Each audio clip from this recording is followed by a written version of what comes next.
Ivan really does that. He builds bridges across cultures. Okay, good afternoon. centuries, This is across, Adam Sturch broadcasting from so many Garage Art communities. today, working on oil painting Rupture of Plane. Is to be respectful of people and to share. Alright, I'm going to leave this a little bit zoomed out today and just kind of bounce around from spot to spot, working on the highlights again. That can challenge it. So, I agree. I think, I would like to believe that, and I think that's not just a religious faith or a tenet of faith. Okay, You examine the universe from a scientific or objective perspective. You examine the universe.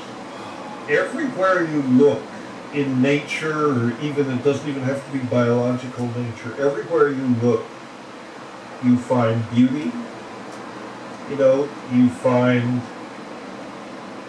things to be astonished about, basically. I mean, everywhere, and these systems. And so I agree. I think that it's built into the very structure of reality. I guess you could say I'm a panpsychist. I think that mind, consciousness, is a fundamental element of reality at every level of existence. That intelligence is as fundamental to reality as Planck's constant or the speed of light or something like that. It is built into reality, but we need to be able to perceive it to really appreciate that, and that's something that humans can do. I don't think any AI can do that, at least not yet, and I don't think they would. It's like you sort of have to have a soul to understand what the soul is. You have to have it from direct experience, and they don't have that. So how can we dose AI with high doses of psilocybin? Right. How do you do that? Well, you may have to have a cyborg where then the human then can inform the network. But that's something you said just sparked, and I think I look for quote unquote universal truths in life, and they're few and far between. But there are some that are really self-evidently and profound. One is networks. The organization of matter in the universe is a network. Right. Mycelium is a network, the computer internet network, our brains are networks. And why is that so? Networks allow for opportunities. So there is networks in general are more resilient to change. And networks, because of their very structure, give you so many different alternative pathways for exploration, adaptation, and the research with mycelium, there's over 7 trillion branches in a swath of mycelium, meter wide. A little over 3 feet wide. And there's these, and when you think about neurons, as they atrophy, you lose networks. Right. Synaptogenesis is the opposite. You build networks and you crosstalk. Mm-hmm. So anything atrophies, it gets broken, disease. The more integrated the network is, the more resilient it is, and the more it will withstand impacts from catastrophia. This is the way of nature of mycelium. So, mycelium gave birth to animals. So that's mind-boggling. We're descendants of fungi. 650 million years ago, of Phystophthora, the giant superfamily. The fungi gave birth to animals, Animalia. Fungi went on its way, and animals went on its way creating cellular sacs and digestive stomachs, and elaborated into these body forms. The mycelium went into the underground network, and creates guilds of cooperating organisms that then, as a community of common interest, they are fortified, so to speak, by having many, many members, bacteria and protists and all sorts of other organisms living within the network structure of mycelium. And these guilds then give rise to the habitats to create the plants, to create the foliage, to nurture the mycelium. So they're purposeful. The mycelial networks are inherently purposeful, inherently intelligent, and indeed all networks are. That tells their very development. Exactly. Every place you look in nature where intelligence manifests, which is every place, but ultimately these are characterized by hyper-connected, highly diversified, hyper-connected networks. That is the fundamental characteristic of intelligence in nature, and you see them everywhere, but you see them, the fungi are a prime example, because the very structure of fungi is almost, there's nothing else there but networks. They're complex connections of networks. We could talk about this, but I want to redirect this to a little bit to this marvelous book that you've read, and we can revisit some of these questions we were talking about. But this book, Paul, and I have a virtual background here, so you can't really see it.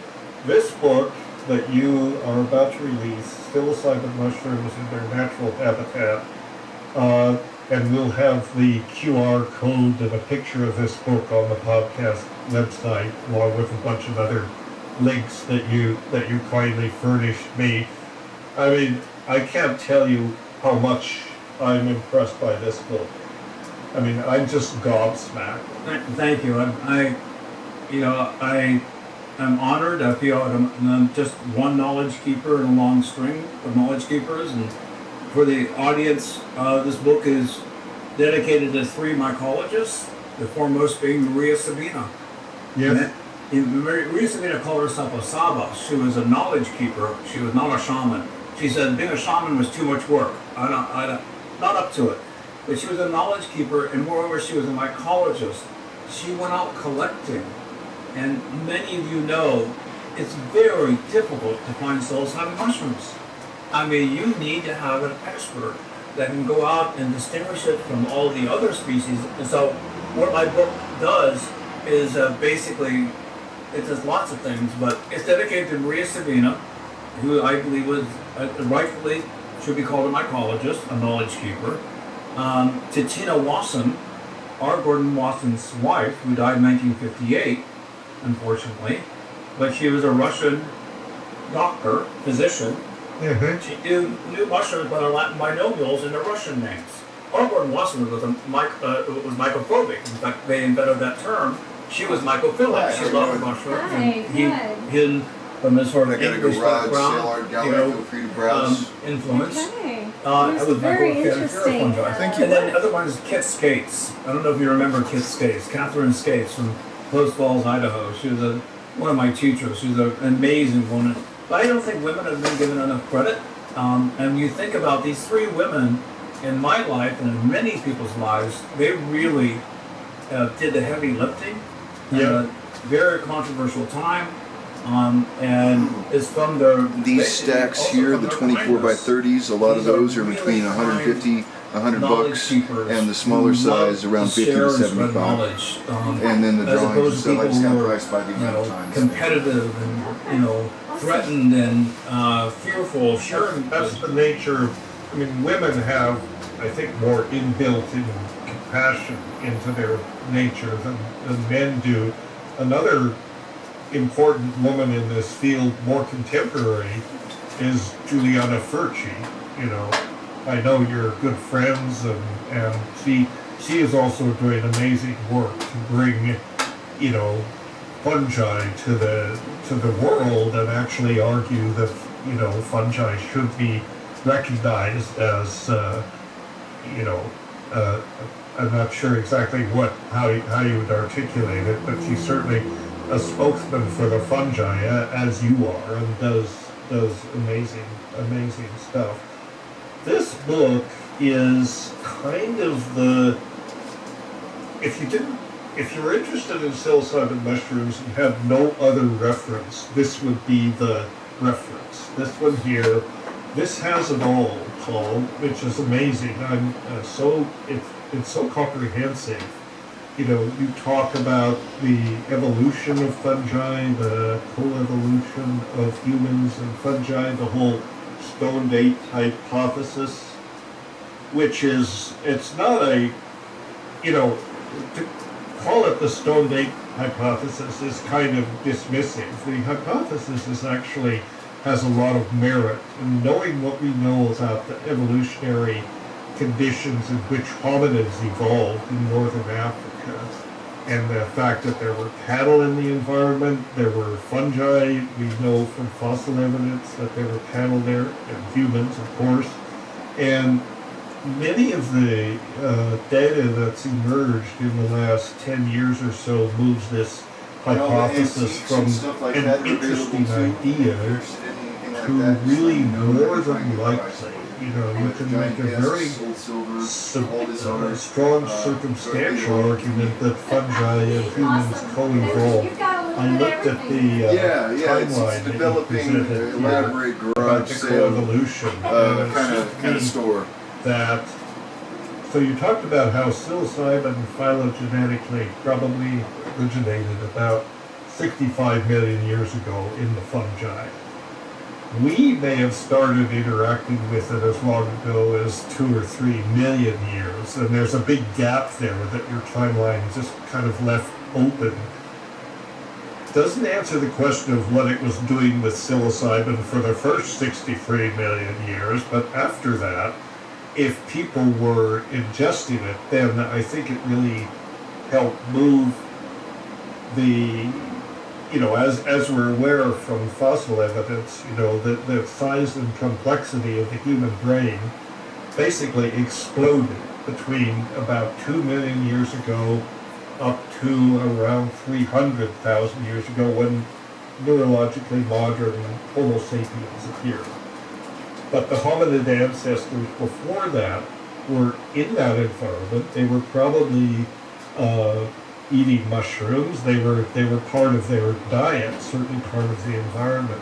And as you mentioned before, what mushrooms do, besides stimulate these experiences, they stimulate synaptogenesis and neurogenesis and this kind of thing.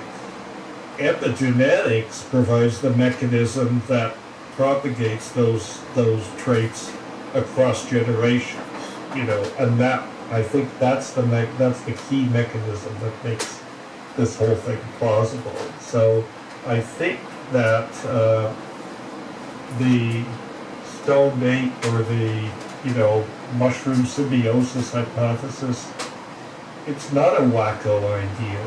In fact, No, it's actually, all an idea. the whole evolution of scientific knowledge has this very Whoa. Oh, I never plugged it in. Oh my god. I got here a little late today and lost track of what I was doing. We just have some really interesting pieces. Oh my gosh. Oh, thank you. Thank you. If you're interested in anything, just let me know. I'm just kind of working on this here. Let me shut this down. All right. simplicity, then it's All really right, difficult. and we're back.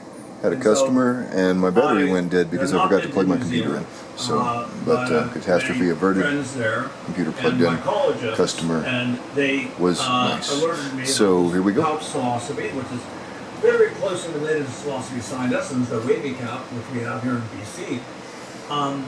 And so that's so I benefited from many other scientists who collected these. More than half the species in the book I personally collected.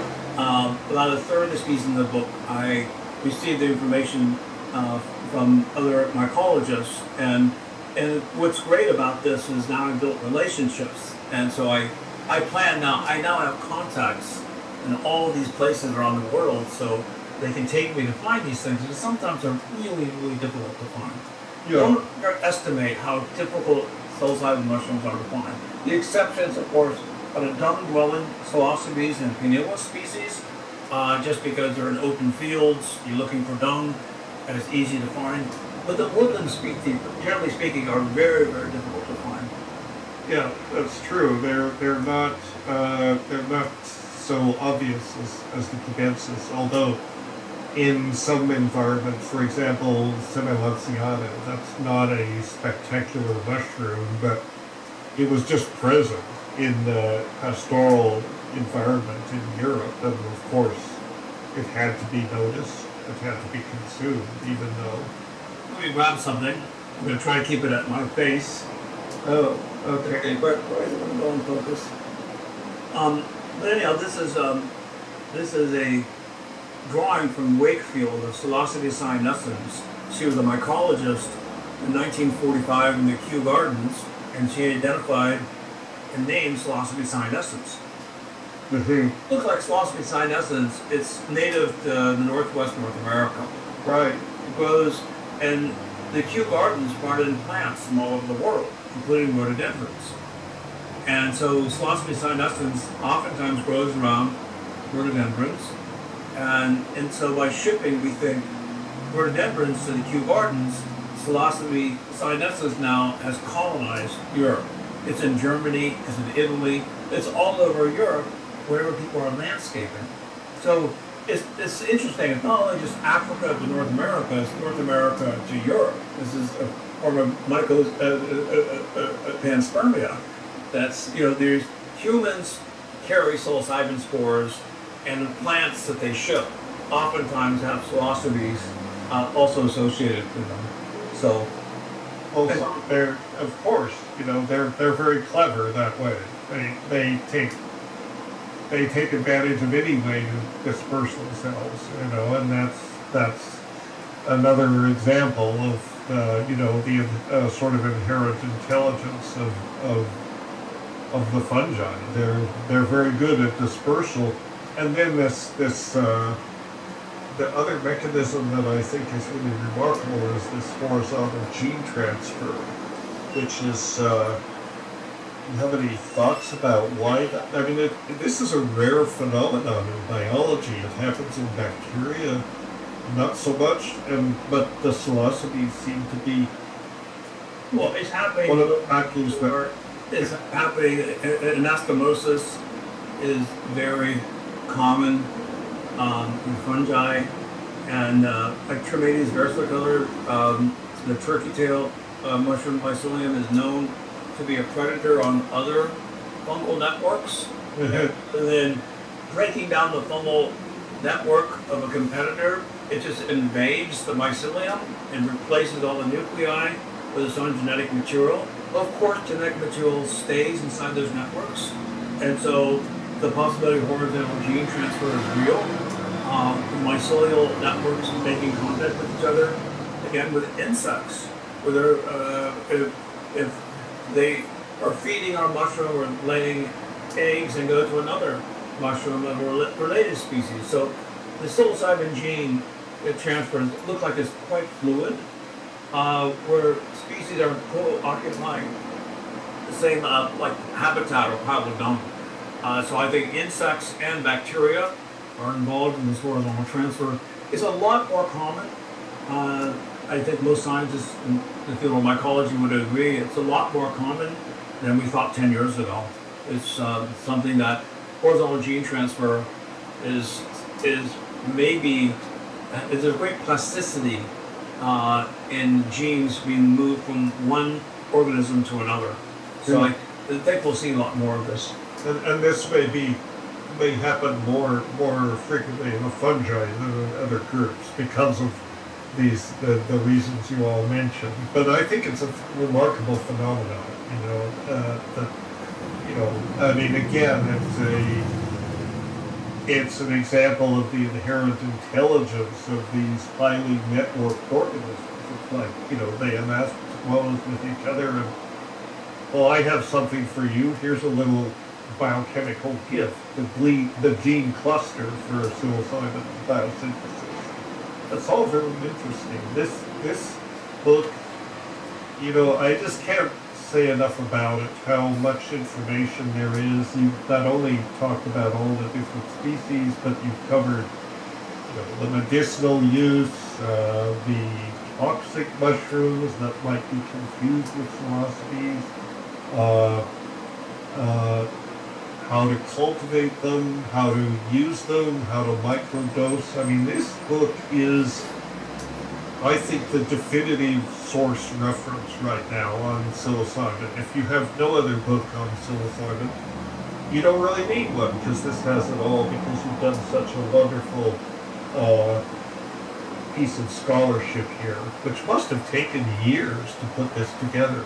this didn't happen over a couple of weeks. You've been working on this for years, this book. Well, I said it's decades of experience, and I've benefited from many other decades of experience of other scientists who graciously allowed me to access some of their information. So it's just not Paul Stamets. It's again, I'm just a knowledge keeper, one of many. I've got a high profile, and with that, I feel like I have a deep responsibility.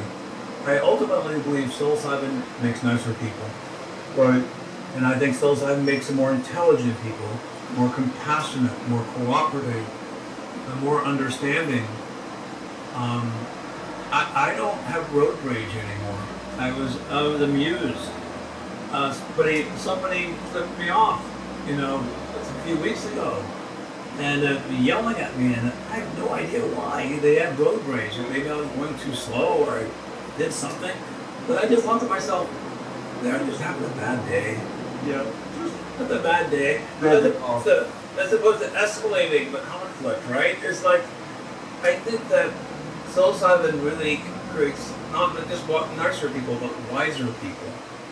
And I think we need nicer, wiser people in this world, especially today. And so this book, I think, is a vehicle for that, for engaging and building bridges, cooperation and communication. Because I think it's the fear of the other, a stranger danger is so pervasive right now.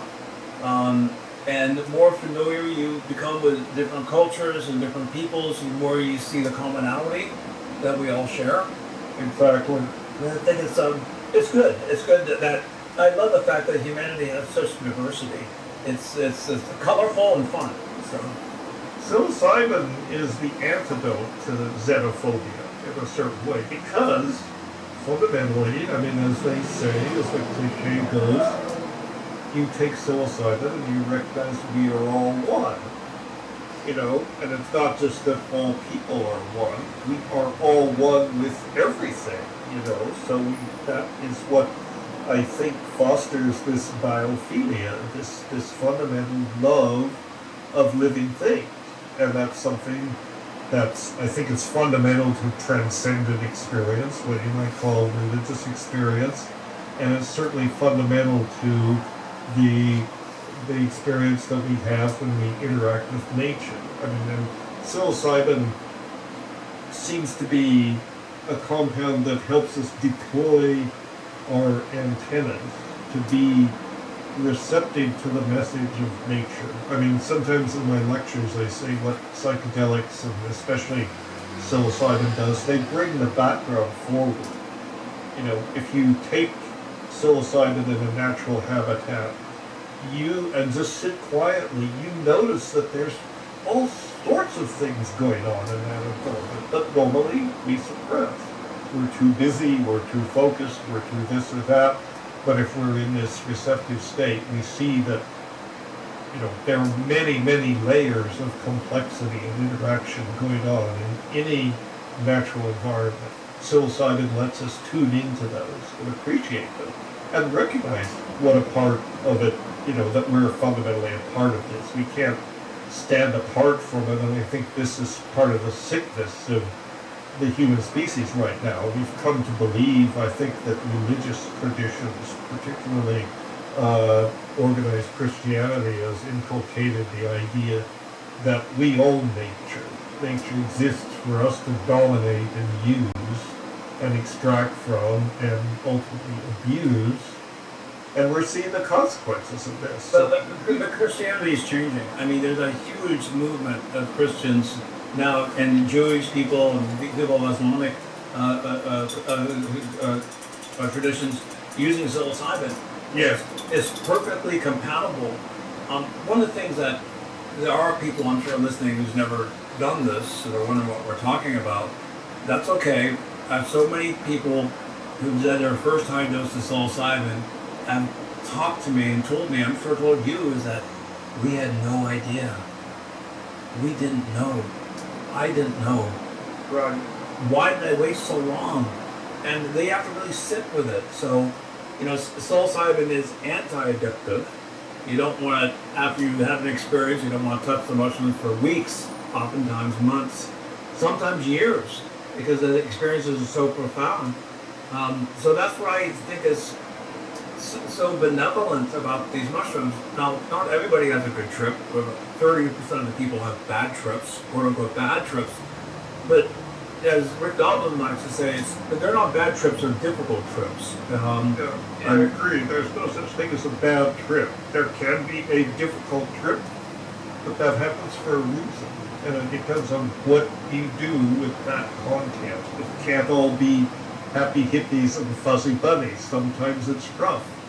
But sometimes that's what's needed, to kind of hit you upside the head, remind you, of who you are and what's really important. Ayahuasca will do the same thing.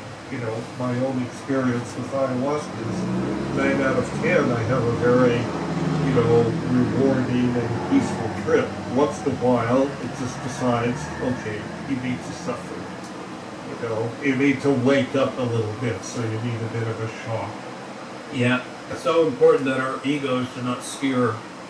Of course, our egos do steer our life, but it's really important to be humble and respectful of the fact that we're just such a small part of such an enormous system. It gives me solace. I'm an amateur astronomer, and I just love the idea of just flying through the cosmos and exploring planets and just being thrown into the universality of being. And I think we all really belong to one giant consciousness, and it's something that we have a peek at with psilocybin. But it's you're right, it's not religious, it's spiritual. But I think psilocybin mushrooms can help reform many of the traditional religions which have gone astray from their original missions. Yeah, I think they could. Ironically, the same religions that brutally, tried to suppress these religions. But what goes around comes around. So, man, Paul, we could go on all afternoon, but we can't do that. We're about an hour and a half into it. Is there anything we haven't said that you want to be sure we say? We should probably... Well, I want to steer people to a website, mushroomreferences.com. There's no marketing, it's just pure science. There's many dozens of articles on psilocybin, peer-reviewed journals. We update it weekly. It's a great resource for scientists and physicians. It's so hard sometimes to meander through the web to try to find the information. We consolidated everything at mushroomreferences.com. And this book, Alright, I guess I'll zoom in on what we just did there. Working on this corner of the rupturing plane with that phase here, now starting to glow back to life. And that's all we're going to do is just continue edging the highlights from where the plane is rupturing onto the figure realm, where the figure realm is being ruptured by Thank you, the Maria Sabina. Thank you, the Mazateks. Thank you, the illuminated plane. Egyptians, the South Africans. So, There's a plurality. I'm going to keep working on that, I feel, but I'm going to cut it here are and knowledge take a minute, keepers, and then we'll come back in a little while. I benefited from. If we have any more memory left, we have to get a different memory card. This is it's a great community of souls that are come together too small to make it do the possible. job. Absolutely. So, and we're all part of the human family and the fungal symbiosis. Alright, be back. Okay, here we go again. When I first got into magic, it was an underground phenomenon. Now everybody's like, pick a car, a penny car. I shot my full load with the first hand I played. I'd be a monkey in a box hanging with the dated blades. I'd be swimming with the sharks, mouth full of razor blades. But I'm not. I got out of that game, escape artist. I talk till I red in my face with strain polyps. I'll rock till I'm out of my range and raised octaves. I get through the pain and remain conscious. Refraining from commenting on the lame compliments and the petty criticisms from those who ain't accomplished even 1/5 of some of this shit. I made progress. I'm leaving naysayers stumped like rainforests. After years of pulling rabbit ears out my pants pockets, not revealing any tricks in the trades. Since there ain't no magic in the breakdown, baby.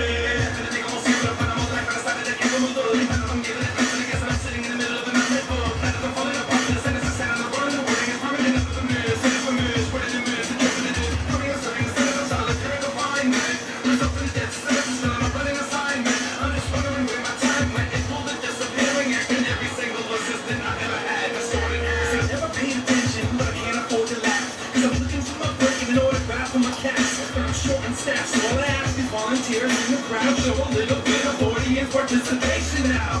When I say hip, you say shut the fuck up. I ain't saying shit, and I respect it. Check it, the flair, the dramatic exit, a fashionable entrance, late to my own arraignment. Oh, the self-destructive things I do for entertainment. I'm focused, damn it, it's hard, your broken heart is my palate. While I was out honing my craft, you was disowning your talent. That's why you still live at home, and I bought this house off my parents. I'm getting ahead of myself, I say the power of my back. I'm on the road reading Carol Agne's poems versus better raps. I'm thinking myself, remembering versus defending. Besides of my manhood or confession, what can be good is they all see the time of my life. I decided to give them a little bit of I'm sitting in the middle of the middle. Let it fall in the pocket of sense. Stand in the word, the wearing is perfect. Never the mirrors, what it is, interpreted is funny. I'm staring at sense. I'm solitary, I'm fine. Result of the death sentence, and I'm already assignment. But none of this is getting told in confidence. I reckon I've been confidential records just to hold the listener's attention. I'm a veteran of spatial relationships. I clip your wings to fit you in, head shrinking magician. Shape-shifting reptilian, turned body contortionist. Or religious started offering torches to abortion clinics. I lost acquaintances and more the lady friends. I tend to bet the heavens sent angelic devil born and God's androgynous. I'm looking marvelous, but looks can kill. You're unsure about my sexual orientation. Still, put me in a special kind of case that only breaks if you hit it with a bouquet of flowers and baby breath arrangement. The vault is vacant, they're all looking for vocal blame. I call my agent the moment that I caught the train. I let him know I'm going nowhere. He's invited, if he leaves tonight, then he just might help me find it. But this is my burden to bear, not his. And I'm a sidekick without a sidekick, holding the future hostage. A loose cannon standing on the rooftop with a new respect and understanding of bartenders and locksmiths. They call me Daredevil, but I'm not precise enough. I'm professional on an amateur level. I love my life too much. A shade artist. A shade artist. A shade artist. A shade artist. A skate artist. A skate artist. A skate artist.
Intellectual property, inventing gender-bending technology. Cause maybe everybody needs to just become a sexual lion. Even birth at a test tubes and death at a lottery. There's no stopping me, I gotta be self-regulating. But this escalating, but my poverty was entertaining. I'm debating the value of a caste system. Cashback rewards and wars funded by my tax income. I'm a part of the problem and part of me. There's always been a difference between what I am and what I wanna be. It's either jihadist freak or Jesus Caesar. I heard God is coming and she's a screamer. Couldn't understand what she was telling me. Why everybody thinks that they're their own worst enemy. I followed the manual and I swallowed the skeleton key, and it unlocked the hell in me. So this is my gift to God. Living on like a tourniquet. Syphilis. This is my gift to God. I'm jumping out the cake, naked with a shake. This is my gift to God. Unwrap the package, confetti made of maggots. This is my gift. Call that talent.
Eternal flame above my headstone, the scent that I claim is no. Next made of bones, just revenge of the decaying skull.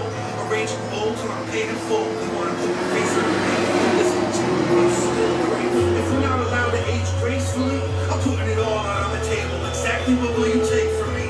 Choose carefully, cause the magical head has no phantom power source and the batteries are dear. Supposed to keep my head up, at the same time drop my shoulder. To plow through the nonsense. Since I've gotten older, I've replaced too many parts in this order.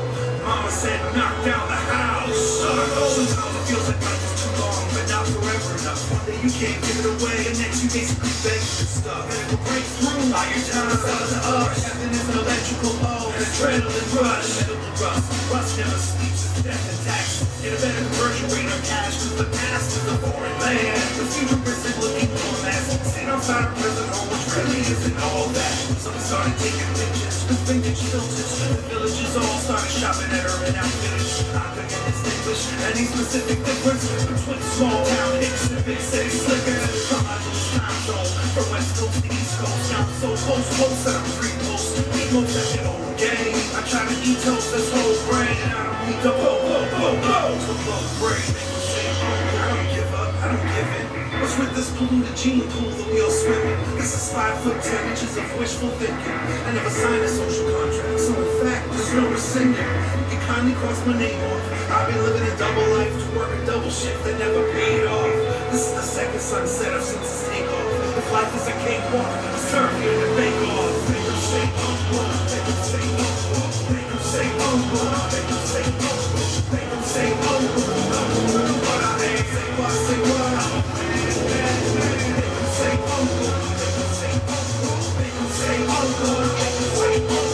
make them say, what the mother gonna say, what I say, what damn. The dream nigga creeps into the crib and then strips the bed to find agendas that are hidden like pigeon nets. Instead he finds nothing, only inked and feathers. In a sense, perhaps the homie's homing instinct's been severed. The coop's been fled to recoup on these moves of lead. Can hear the primal streams to see through the red. I represent the late bloomers with great rumors to spread. Our brain is like an inflated tumor in the head. Now build them out with those and nets. Climb it with a field of growth. The predators can't find you with a telescope. Try to tell you folks we love them dearly, but it sounds like a learning to fly. Pack himself a transcendental those who kiss the world goodbye. You're on your own, the celestial ocean zone. An extraterrestrial soul to know. You're a homegrown information capsule with increased value. The more you travel, the more you in the gravel. Even shadows have shadow, that's a shadow reference. We like to break the chains of darkness and gas for seconds. It's the heart of the olive and twist and call it all mystics. I don't advocate the album. Apollo runs a Repo Man resistance. It's 4 decades worth of false first impressions, youngin'. Death comes in threes. You soon see the second coming.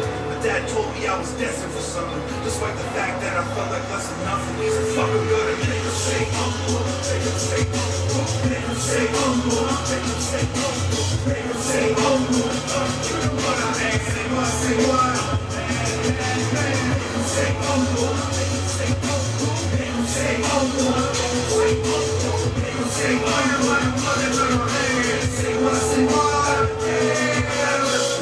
I'm somewhat polar. I am dead milk mental, an obscure top 10 list essential. Welcome to the incredibly shrinking Indian giving tree. Time to return the sack. That shit isn't free. I need to keep my head up. At the same time, drop my shoulder to plow through the nonsense. Since I've gotten older, I've replaced too many parts in this motor. Mama said, knock down the house, start over.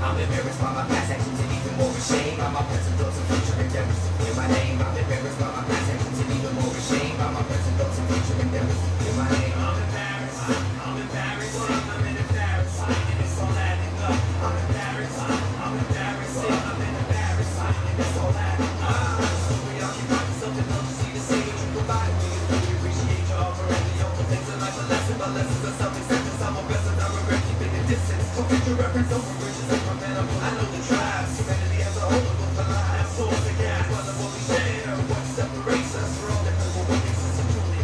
Music is a universal language, so it's English, pain and tone and balance of emotions. It shows our happiness, have a balance, no one big inside. One without the other is impossible. They call it bipolar. Unstable conditions, they got me looking over my shoulder. The force that I wrote was meant to be designed slower, but it was like looking my mind's fuller.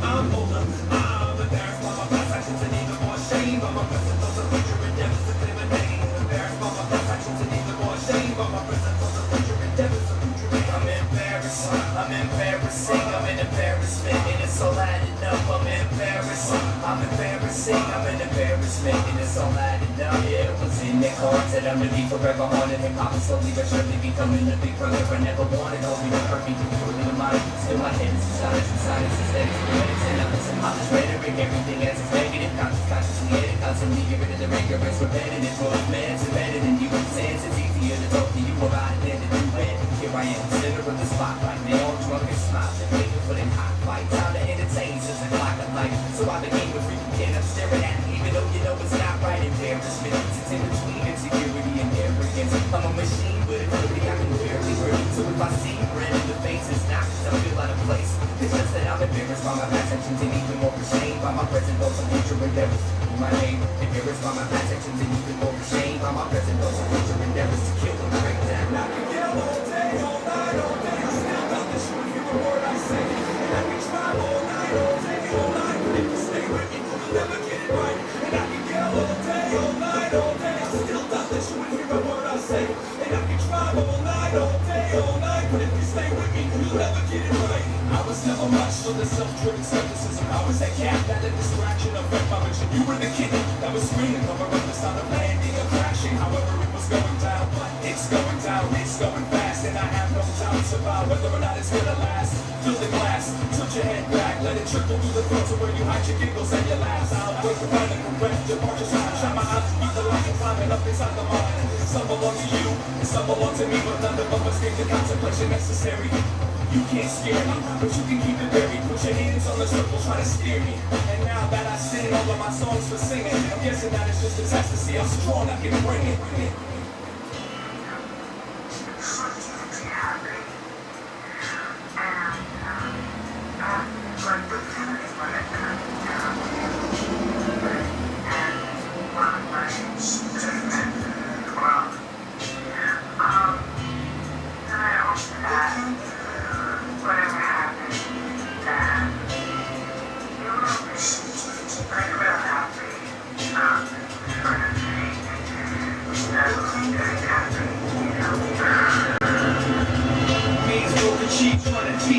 He's coming, she's stolen, and before he even knows that she's gone, teacup sitting on the hollow tree stumps. He's stumped, I can't seem to swallow these lumps. The beat goes on. Same fire, new passion, old flame, traded in for a summer fling. It's nothing like that sweet old song. Tips over, root the trees bend, the leaves blend in with the open moon. The freeze frames keep him warm. The day's frost is scraped off the weight loss. The new sign that says keep off as he speeds off into the storm.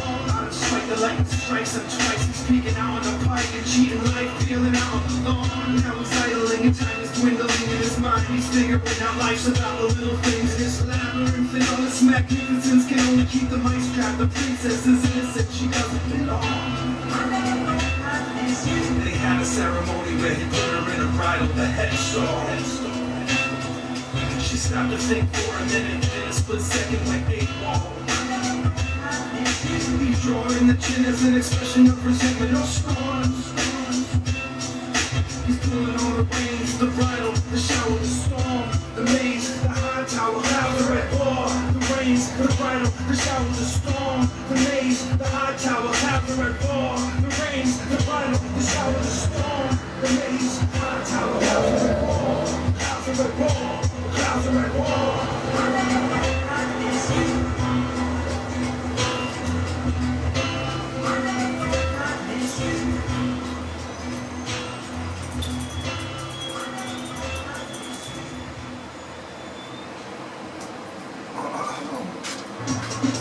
Called Sea Lion.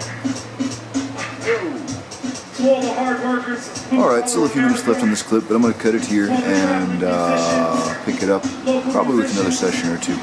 So, back in a little. Working poor whose unions and rights were stripped from them and whose wages have stagnated or declined over the past 40 years have been disempowered and impoverished. Their lives, as Barbara Ehrenreich chronicled in Nickel and Dime, are one long, stress-ridden emergency. The middle class is evaporating. Cities that once manufactured products and offered factory jobs are boarded up wastelands. The destruction is a ruse. Corporations, the destruction of trade barriers is a ruse. Corporations and the billionaire class used to stash $1.42 trillion in profits in overseas banks to avoid paying taxes. The labels liberal and conservative are meaningless, evidenced by a Democratic presidential candidate who turned to Wall Street bankers to formulate her economic policies and bragged about an endorsement from Dick Cheney, a war criminal who left office with a 13% approval rating. Fascism is always the bastard child of a bankrupt liberalism. The attraction of Trump is that, although vile and buffoonish, he mocks the political charade. Trump lies like he breathes, but the lies told by the two establishment parties caused far more pain and did far more damage than the lies told by Trump. Trump is merely the apotheosis of a culture of mendacity, deception, and exploitation, for we are a culture awash in lies. It no longer matters what is true, it matters only what is correct. The correct ideology of neoliberalism is as delusional as the correct ideology of the Christian fascists. Neither are reality-based belief systems.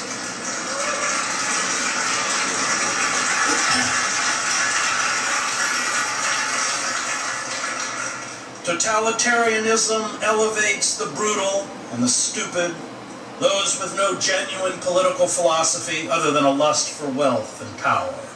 Empty, mind-numbing cliches and slogans, most of which are absurd and contradictory, replace political discourse. And this is as true for the Christian right as it is for those who preach free market economics and globalization. The illusions peddled on our screens, including the fictitious persona created for Trump on The Apprentice, have replaced reality.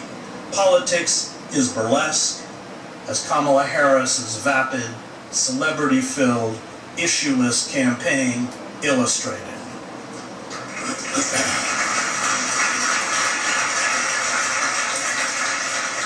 It is smoke and mirrors created by an army of agents, publicists, marketing departments, promoters, pollsters, script writers, wardrobe consultants, and public announcers. Our money-drenched, heavily managed elections are little more than totalitarian plebiscites designed to give a veneer of legitimacy to oligarchic and corporate power. The political malaise is mirrored mirrored in a cultural malaise what Soren Kierkegaard calls a sickness unto death, the numbing of the soul by nihilism. The cult of the self dominates our cultural landscape. I wrote an Empire of Illusion. This cult has within it the classic traits of psychopaths: superficial charm, grandiosity, and self-importance, a need for constant stimulation, a penchant for lying, deception, and manipulation, and the inability to feel remorse or guilt. This is, of course, the ethic promoted by corporations. It is the ethic of unfettered capitalism. It is the misguided belief that personal style and personal advancement, mistaken for individualism, are the same as democratic equality. In fact, personal style, defined by the commodities we buy or consume, has become a compensation for our loss of democratic equality. We have a right in the cult of the self to get whatever we desire. We can do anything, even belittle and destroy those around us, including our friends, to make money, to be happy, to become famous. Once fame and wealth are achieved, they become their own justification, their own morality. How one gets there is irrelevant. Once you get there, those questions are no longer asked. My book, Empire of Illusion, begins in Madison Square Garden at a World Wrestling Entertainment Tour. I understood that professional wrestling was the template for our social and political life, but I did not know that it would produce the president, and soon the Secretary of Education, who has vowed to shut the department down. The bouts are stylized rituals I wrote in what could have been a description of a Trump rally. They are public expressions of pain and a fervent longing for revenge. The lurid and detailed sagas behind each bout, rather than the wrestling matches themselves, are what drive crowds to a frenzy. These ritualized battles give those packed in the arenas a temporary, heady release from mundane lives. The burden of real problems is transformed into fodder for a high-energy pantomime. It is not going to get better. The tools to shut down dissent have been cemented into place. Our democracy cratered years ago. All Trump has to do to establish a naked police state is flip a switch, and he will. Worse reality becomes, the less a beleaguered population wants to hear about it. I wrote at the conclusion of Empire of Illusion, and the more it distracts itself with squalid pseudo-events of celebrity breakdowns, gossip, and trivia. These are the debauched revels of a dying civilization. The system is not reformable. Either we obstruct in the only form left to us, which is mass mobilization, acts of sustained civil disobedience, especially the strike, or we are frog-marched into serfdom.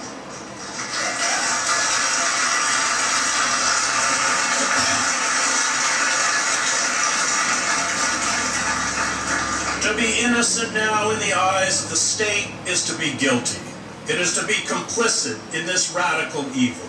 It is to bear the mark of Cain. It is to do nothing, to defend the weak, the oppressed, the poor, and those who suffer, and to protect the planet. Choose. But choose fast. Time is running out. The sick, unable to afford care, are dying. The poor, especially children, are going hungry. Families, along with the mentally ill, are thrown into our streets. The unemployed and underemployed are desperate. Schools are being defunded and privatized. Our prisons are packed. The undocumented are being hunted down, imprisoned, and deported. Our roads, bridges, dams, levees, power grids, rail lines, subways, bus services are crumbling. The ecosystem is disintegrating as temperatures rise and freak weather patterns, wildfires, hurricanes, droughts, flooding, tornadoes, melting polar ice caps and glaciers drive desperate migrants northwards from the global south. This is the dystopia the ruling global class, the ruling capitalists, are shoving down our throats. No social or revolutionary movement succeeds without a core of people who will not betray their vision and their principles. In other words, like all of us here, militants.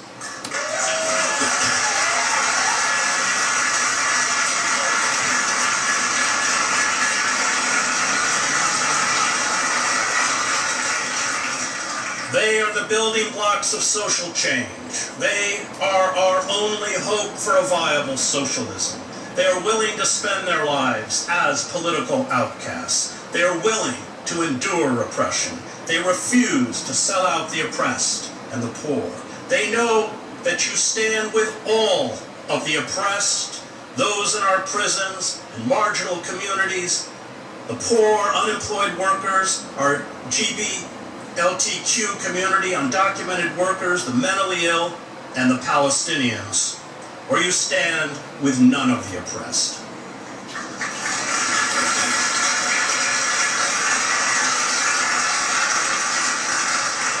They know that when you fight for the oppressed, you get treated like the oppressed. And liberals plead with us to believe in the ultimate goodness of the ruling class, the fantasy that justice and social equality can be achieved through their bankrupt institutions, including the Democratic Party, even though, like Herod of old, they repeatedly sell us out.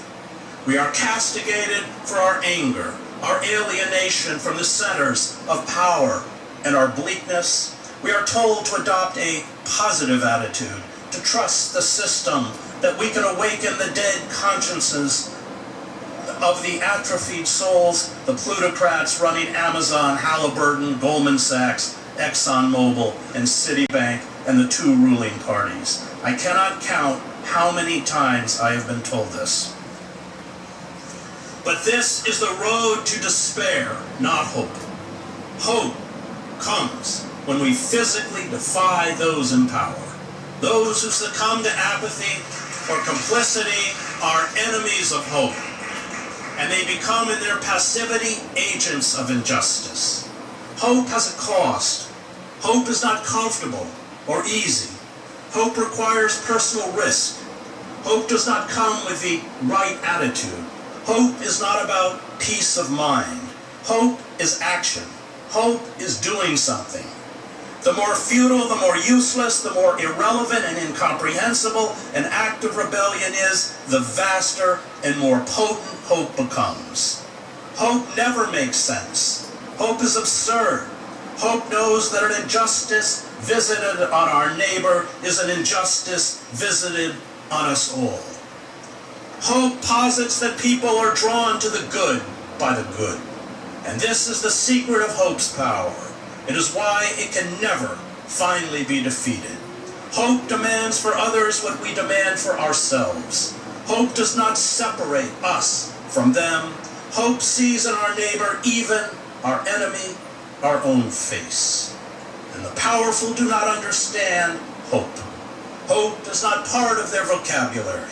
They speak in the cold, dead words of national security, global markets, electoral strategy, staying on message, image, and profits.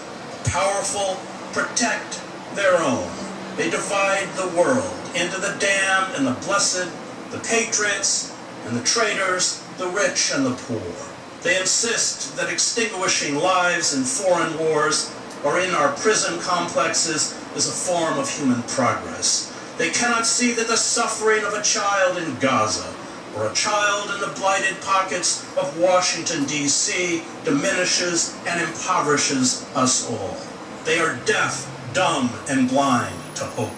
Those addicted to power, consumed by self-exaltation, cannot decipher the words of hope any more than most of us can decipher hieroglyphics. Hope to Wall Street bankers and politicians, to the masters of war and commerce, is not practical, it is gibberish, it means nothing. I cannot promise you it will be easy.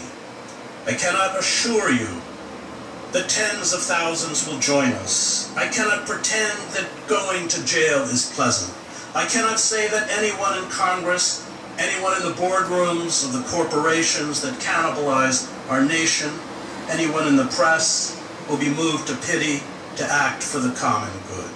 I cannot tell you these wars will end, or the hungry will be fed.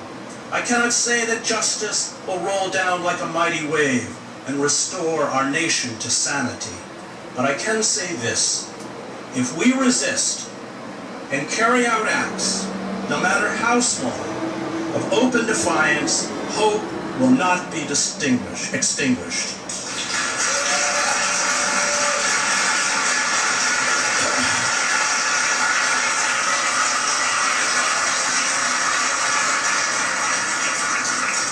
Hope cannot be sustained if it cannot be seen. Any act of rebellion, any physical defiance of those who make war, of those who perpetuate corporate greed and are responsible for state crimes, anything that seeks to draw the good to the good, nourishes our souls and holds out the possibility that we can touch and transform the souls of others. Hope affirms that which we must affirm, and every act that imparts hope is a victory in itself. I saw the power of hope in the mass movements in East Germany, Czechoslovakia, and Romania that brought down these regimes. These uprisings were spontaneous outbursts by an enraged population that had had enough of repression, mismanagement, and corruption. No one from the dissidents themselves to the ruling communist parties anticipated these revolts. They erupted as all revolutions do, from tinder that have been waiting years for a spark. That this tinder exists in American society is undeniable, although to date its primary expression has been fascistic. These revolutions were led by a handful of dissidents who until the fall of 1989 were marginalized and dismissed by the state as inconsequential. The state periodically sent state security to harass them. It often ignored them. I am not even sure you could call these dissidents an opposition. They were profoundly isolated within their own societies. The state media denied them a voice. They had no legal status and were locked out of the political system. They were blacklisted. They struggled to make a living. But when the breaking point in Eastern Europe came, when the ruling communist ideology lost all credibility, there was no question in the minds of the public about whom they could trust. The demonstrators that poured into the streets of East Berlin and Prague were aware of who would sell them out and who would not. They trusted those such as Václav Havel, who had dedicated their lives to fighting for an open society. Those who had been willing to be condemned as non-persons and go to jail for their defiance. And no matter how tempting it was to give up, to make compromises with power, they did not. Julian Benda reminds us that we can serve two sets of principles: privilege and power, or justice and truth. The more we make compromises with those who serve privilege and power, the more we diminish the capacity for justice and truth. Our strength comes from our steadfastness to justice and truth, a steadfastness that accepts that the corporate forces arrayed against us may crush us, but that the more we make compromises with those who serve privilege and power, the more we diminish our own strength. Karl Popper in The Open Society and Its Enemies writes that the question is not how do you get good people to rule. Popper says this is the wrong question. Most people attracted to power, he writes, have rarely been above average, either morally or intellectually, and often below it. The question is how do we build mass movements to hold the powerful to account even when those in power come from our own ranks. There's a moment in Henry Kissinger's memoirs, do not buy the book, when Nixon and Kissinger are looking out at tens of thousands of anti-war protesters who have surrounded the White House. Nixon had placed empty city buses in front of the White House to keep the protesters back. He worried out loud that the crowd would break through the barricades and get him and Kissinger. And that is exactly where we want people in power to be.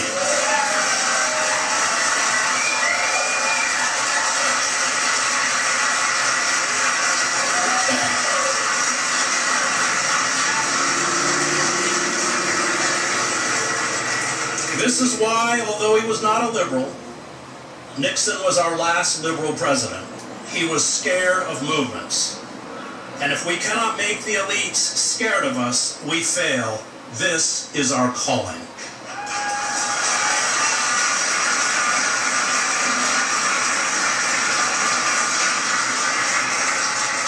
Our failure to immediately build a counterweight to the Democratic Party after it abandoned the working class with the passage of the North American Free Trade Agreement in 1994 was our gravest mistake. And this mistake was compounded by allowing liberals to herd us repeatedly into the embrace of the Democratic Party, promising it could be changed from within, that the corporate indentured party leadership would ever permit Bernie Sanders to be the nominee, or the stated goals of his platform to be embraced is delusional. Alex de Tocqueville correctly saw that when citizens can no longer participate in a meaningful way in political life, political populism is replaced by a cultural populism of sameness, resentment, and mindless patriotism, and by a form of anti-politics he calls democratic despotism. Only 11.3% of workers in this country belong to unions. This is the lowest percentage in 80 years. And nearly all these unions, especially the AFL-CIO, have been emasculated by corporate power. We are not going to be assisted in our revolt by established unions. Union leaders such as the Teamster Sean O'Brien are bought off. They are comfortable. They are pulling down at least 5 times what rank and file workers make. They have sold out to the Democratic Party, or in the case of O'Brien and Trump. Outermost edge of the rupturing plains, as Alexander Harrison lighting said, up that very we are not delicately the and carefully. doctors.